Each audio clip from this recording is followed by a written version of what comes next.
"Joe, you had a heart attack." These were the first words I remember hearing when I woke up in the hospital a day after my cardiac arrest slash heart attack. It came from a nurse who was standing in the midst of my family, and when she said it, it was really hard for me to digest. In this video, I'm going to talk about 2 of the 12 days I spent in the hospital.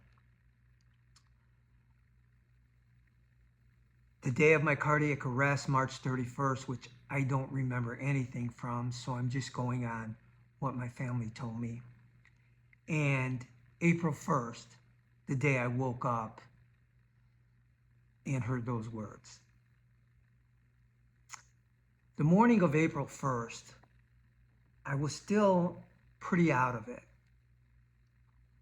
My family told me that the nurse would come by and ask me to squeeze her hand, and I was able to do that. Or give her a thumbs up, and I was able to do that. I don't remember any of it. My first recollection, my first memory was hearing, "Joe, you had a heart attack." And I remember it didn't seem real. It didn't seem real looking at the nurse. It didn't seem real looking at my family. The word I would use is surreal, because it seemed so much like a dream. I couldn't grasp it. To me, a second ago, I was normal and supposedly healthy like a second ago, and all of a sudden I'm here in the hospital with these tubes in my mouth, and thinking, what's going on? I just could not grasp it. To quickly go from normal to this. I remember blinking and thinking everyone would just go away. I'd blink harder, and it just didn't happen. Then I remember looking at everybody, then looking to my left and seeing the whiteboard in my hospital room where my name was written in with marker and the attending nurse was written in. And for some reason, I kept going back to that. As odd as it seems, that brought me kind of to reality, to say, dude, you're in the hospital. I don't know why that made such a difference, but it really made such a difference. Then I remember the nurse also telling me to relax, because I guess that morning I was trying to pull the breathing tube out. I had such a hard time with the breathing tube, and she was telling me, relax, you'll be able to breathe. You'll be able to breathe with this. But man, I had such a hard time with it. I mean, if anyone watching ever had that, I just wonder, was it that hard? Because for me, I think that was one of the hardest things I had to deal with. And I remember her saying to relax, and it will come out soon. So noon on the date of April 1st, they took the breathing tube out. And I remember them pulling it out. That felt weird, but once it was out, it was such a great feeling. Man, that just felt so good, because I had such a hard time with it. Once that was out, I was able to talk with family, and I was kind of actually able to listen to them, and they gave me a recap on the day of my cardiac arrest. I'm just going to go over that quickly. So March 31st, I went out to cut the grass. I did about 3/4 of it, and I came in, and I sat and talked with my wife. I sat right where I'm sitting right here. After about 10 minutes of talking, I said, let me go out and finish. As I stood up, I just collapsed. No warning. I mean, I just collapsed. Again, I don't remember any of this. But my wife, with the help of the 911 operator, performed CPR on me. And that saved my life. And it's crazy because my wife took a CPR class, which is kind of out of the box for us, but she took this class a few months earlier. So she knew what she was doing.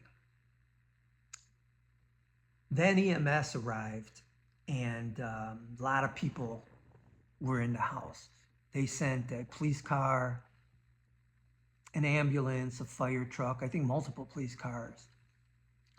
But they were working on me at that time, and they led my wife outside the house to get her away from everything.